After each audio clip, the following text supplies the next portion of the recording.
Welcome to the Philip Koerper Show. This is Philip Koerper. This is episode 21, August 17, 2018. I've got a great story. I want to talk to you more about John Brennan and President Trump removing his security clearances. I want to discuss and let you know what my analysis on that is, including what Rand Paul said about that. Donald Trump this morning is having a Twitter storm. I want to cover that. And then I want to talk a little bit about what the Democrats are up to with their socialism/communism type of ideas. I want to jump right into this John Brennan, and I want to talk about, how President Trump is the head of state. He speaks for all Americans. It's really the only thing in this country when we elect our president that's really is a national figure. He is really the only national political figure that we pick. So he is the president of the United States. He speaks for all of us as president of the United States, of course, within his constitutional bounds. And so when John Brennan is going up against him, and he is allowed, of course, to give his opinion. Both President Trump and John Brennan have the right to free speech. They have the right to speak, but really President Trump is the only one who speaks for all Americans. So I just find it ironic that John Brennan, the former CIA director, goes up against John Brennan and saying that if he loses his security clearance, he's going to lose his right to free speech, that the president is trying to muffle speech. I really don't find this to be true. The fascinating thing about John Brennan, after being the CIA director, so why does he still have a security clearance? He has a security clearance, so the government now, President Trump's administration, the CIA, the current CIA director, she can check with John Brennan. He's the previous CIA director. He's probably privy and really close to a lot of information that the CIA's collected throughout the world that can protect all of Americans. So he still has his security clearance, so we can still work with him and to help protect America. But John Brennan is unhinged. He's gone off on Twitter, off on President Trump. Incredibly going after him and talking how immoral President Trump is and how the children of America can't follow his example. Totally his Twitter feed, John Brennan's Twitter feed, it says he's nonpartisan. He is picking on the President of the United States. This is partisanship. President Trump is a politician. And so John Brennan is being political by going after Donald Trump on many things, very critical of President Trump when he went to Russia. And so John Brennan has or used to have this security clearance, so we can still work with him, so he could still work, even though he's not the CIA director anymore, he could still help us in protecting America. But now John Brennan has gone down this rabbit hole where he is going to be strictly super partisan and not apolitical. And so now, of course, he's going to lose his security clearance. I think he should. I love how Rand Paul supports this. Rand Paul came out to support President Trump. Rand Paul filibustered the nomination of John Brennan to be CIA director. John Brennan has a long history violating the Constitution, has all these communist sympathies, and so Rand Paul let that be known and was very outspoken critic of John Brennan even before he became CIA director for President Obama. So I think, John Brennan right now, if he revealed national secrets, he could go to jail immediately. He is bound to keep these things secret. So there's really no reason. There's actually a risk. There's a national security risk that we keep giving John Brennan even more top secret information. And so I applaud Donald Trump for removing his security clearance. As I've said before, President Trump is the head of state. and he is responsible for all the security clearances and for each department as they work out their own security clearances. So I think I think it's amazing. I mean, thank you, John Brennan. Thank you for your service. Let's move on. Of course, the media just loves to cover this and gives it an incredible amount of coverage, which is a little bit frustrating. And so there's a great article in Fox News, opinion piece by Greg Jarrett, and he wrote a book about John Brennan and also the Russian hoax. And it's really John Brennan. The ironic thing is that in quoting Greg Jarrett, Greg Jarrett says, Brennan surely knew that the anti-Trump dossier paid for by the Democrat presidential candidate Hillary Clinton's campaign was nothing more than a preposterous collection of rumors, innuendos, suppositions, and wild speculation. He knew it was derived from multiple hearsay accounts from inherently unreliable and anonymous sources in Russia who specialized in lies and disinformation. Christopher Steele was this former British spy, was trained in deception and chicanery. I mean, he was untrustworthy, and everyone seemed to know this. But John Brennan, apparently so political, even when he was the director of the CIA, and so hell-bent at going after Trump, really fired this thing up and used this fake dossier to get the FISA warrant. Okay, so John Brennan pushed this whole thing through. And of course, President Obama approved all of this. And so I love it when Rand Paul comes out and tweets. He says, I applaud President Trump for revoking John Brennan's security clearance. I urge the president to do this. And Rand Paul's been really supportive of President Trump in the difficulties in working with foreign policy. Foreign policy is the president. I would love to be president of the United States. But I do think and admit that the hardest thing about being president of the United States is our foreign policy. The other countries of the world are so fluid, they're changing so much, and how we approach them, the people that we make friends with, the people that we don't make friends with, I think that would be very, very difficult. As far as following the Constitution, the constitutional mandates, and domestic policy, I find that to be a lot more simple and easy. And it doesn't mean Americans agree on all these things, but I think that would be a lot simpler to deal with. So I just wanted to again make my point about how President Trump, like it or not, he speaks for all of Americans, okay? He also controls the top secret information of our government. And so he is definitely he is the man in charge, responsible of keeping America safe. And people like John Brennan, who are just going crazy, criticizing President Trump, becoming very political, is really worrisome. I know people who've retired from government, high up positions, and they were still very careful why they worked for the government, why they worked for the President of the United States, either in the military, the other administration, the other like the FBI or the CIA. They needed, when they were working those jobs, they need to be careful how they represent, how they the political stances they take. Because remember, as they administer these, going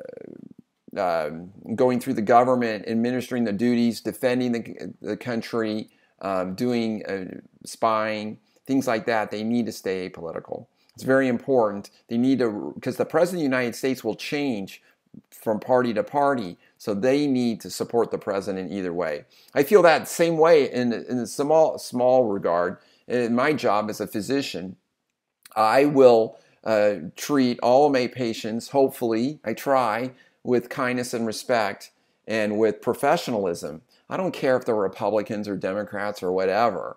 It reminds me when President Reagan was shot, and he mentioned to the surgeon, he goes, "I hope you guys are Republicans." And the surgeon, who apparently was a Democrat, said, "President, we're all Republicans today." I mean, I think that's a great notion. So as we serve our country, we keep the politics out of it. If you serve in the military, you know, before you had President Obama was the commander in chief. Now you have President Trump. It's important not to be political and just to do your job. I feel like as a physician, I need to just do my job. And I'm not political in the way I do my job. Well, for John Brennan, even though he's retired from being the CIA director, for him to be so political is not appropriate at all. And with all that information that he has, it is a risk. And so I applaud President Trump, as Rand Paul has, in doing this. President Trump is going on a Twitter storm this morning, and he tweeted 23 minutes ago. He said the U.S. had more than double the growth rate in the last 18 months, and then he was watching Fox and Friends, and he says just announced youth unemployment is at a 50-year-old low. And people criticize President Trump for his Twitter feed. I love it. I have friends who get notifications on their smartwatches every time Donald Trump tweets. I mean, they want to stay abreast of this. I love how the president has this megaphone, and he instantly, we don't even need the press. He instantly can let us know what he's thinking about and what he's up to. It's like he never sleeps. And President Trump is just really super involved in being president. I think he's always wanted to do this, and I applaud him for being so energetic. And look, he doesn't even need his salary. I mean, it gives it away. I mean, truly amazing. He was talking about this. He tweeted this 1 hour ago. He said, "The local politicians who run Washington, D.C. poorly know a windfall when they see it. When asked to give us a price for holding a great celebratory military parade, they wanted a number so ridiculously high that I canceled it. Never let someone hold you up. I will instead attend the big parade already scheduled at Andrews Air Force Base on a different date and go to the Paris parade, celebrating the end of the war on November 11th. Maybe we will do something next year in D.C. when the costs come way down," capitalized. "Now we can buy some more fighter jets. Jet fighters." He really is funny. Donald Trump is quite funny. And so I love this. And he also tweeted 1 hour ago, he tweeted, "How does a politician, Cuomo, known for pushing people and businesses out of his state," he's talking about Andrew Cuomo, "not to mention having the highest taxes in the United States," you know, Donald Trump lives in New York, "survive making the statement, 'We're not going to make America great again. It was never that great'? Which section of the sentence is worse?" And so I love President Trump's Twitter feed. I love it. I love how transparent he is on it. I love how organic he is. He makes mistakes. He makes typos. I think it's great. His Twitter handle is @RealDonaldTrump. I think Donald Trump, to me, seems very real. I feel like I really know him because he tweets, his frustrations. He tweets his successes, his worries he tweets. The guy is very transparent. He's very open to the American people.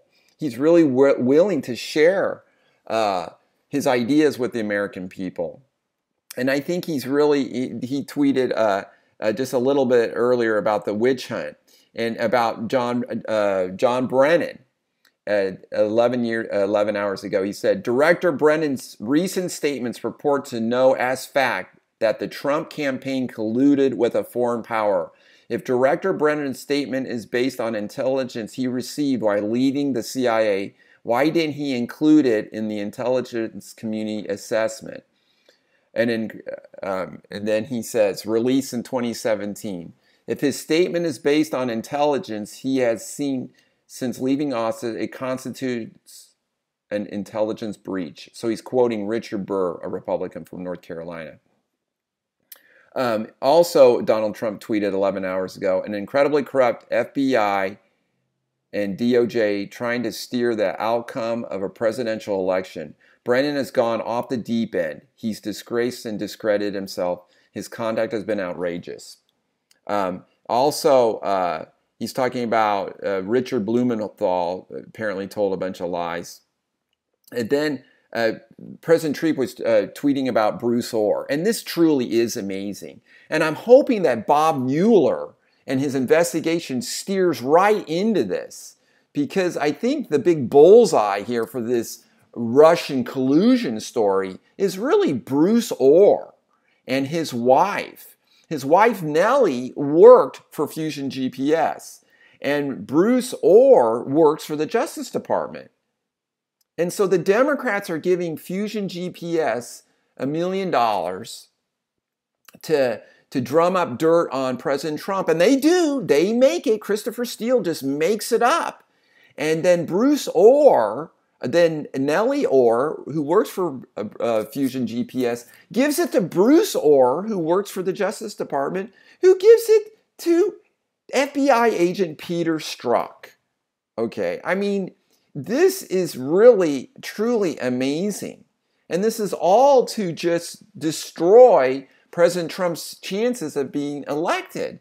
Well, then that doesn't work, okay? So then they just try to destroy him and destroy the election results, to completely take apart our democracy and the November 2016 election results. President Trump winning by a landslide, electoral landslide. I mean, just amazing. So I think this is the Bob Mueller investigation now. It's just Bob Mueller is going to come out with a report, and the report, whatever, will say whatever, but it'll be just the court of public opinion to decide what we do with this.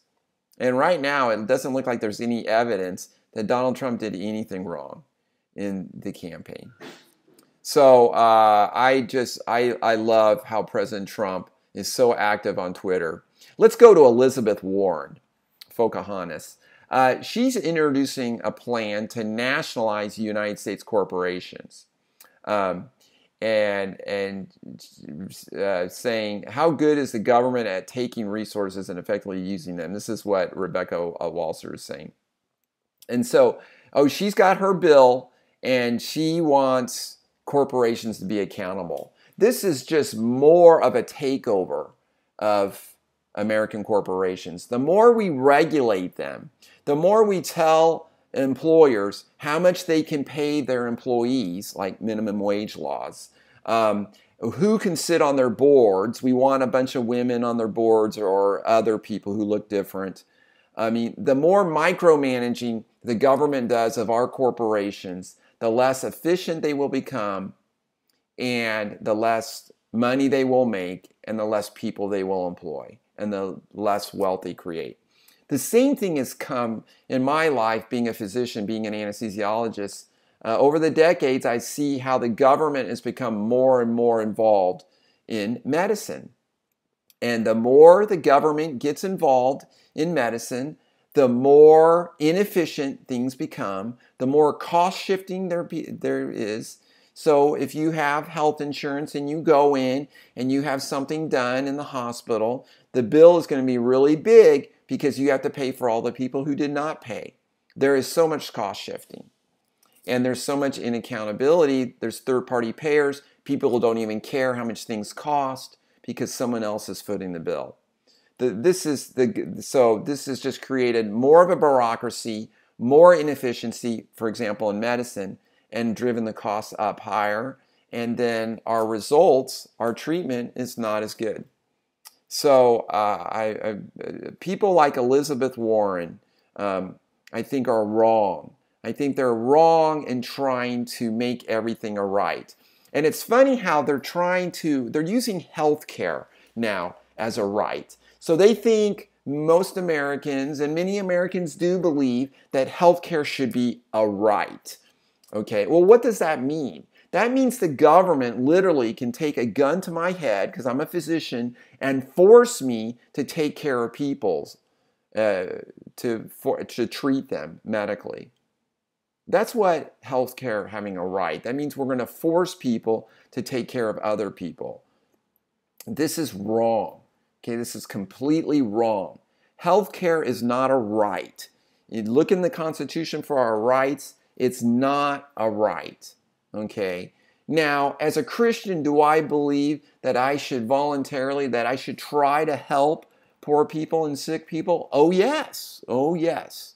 No, I do believe that for myself, but I'm not going to force that upon anyone else. That's something they're going to have to decide. Unfortunately, we live in this great country. You know, I don't know what Andrew Cuomo thinks, but I believe this is a great country. And we are the most charitable, compassionate people on the planet, the most diverse people. And you know, we're the third most populous country in this world. We're not small potatoes. And so I love this country. I love how people care for other people. And that's how we used to care. For example, with medicine, we used to have charity hospitals to care for our poor. Okay? I was born in Kansas City in a Catholic charity hospital. Okay?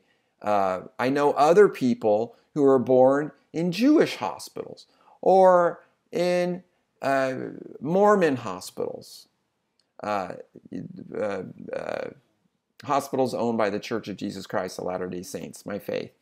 And so the charity, but the government has pushed the charity hospitals out of the business. They have literally shut them down. And I'll kind of wrap this up. In Phoenix, Arizona, for example, Good Samaritan Hospital was the hospital years ago that cared mainly for the poor.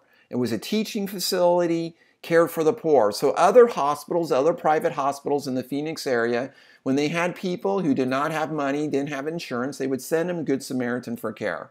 Well, then back in 1987, the government passed ELISA or something like that.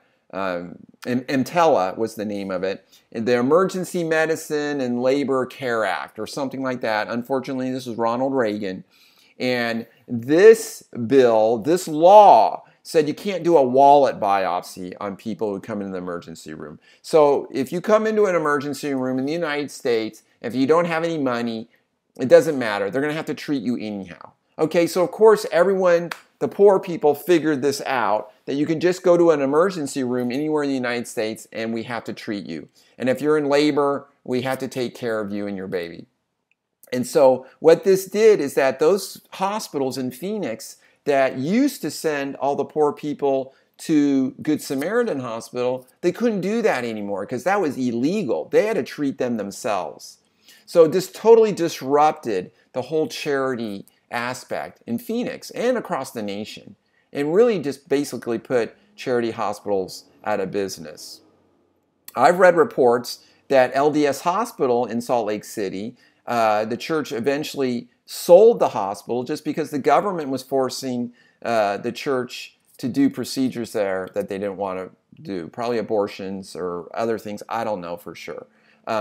But my premise is that the government, in getting involved in medicine, has really put the charity hospitals out of business. And so the government wants to be the charity for all, but the government does a terrible job in taking care of the poor people. I mean, I consider myself to blame for this because we elect politicians who want to use our taxpayer money as charity, and it was never designed to be that way.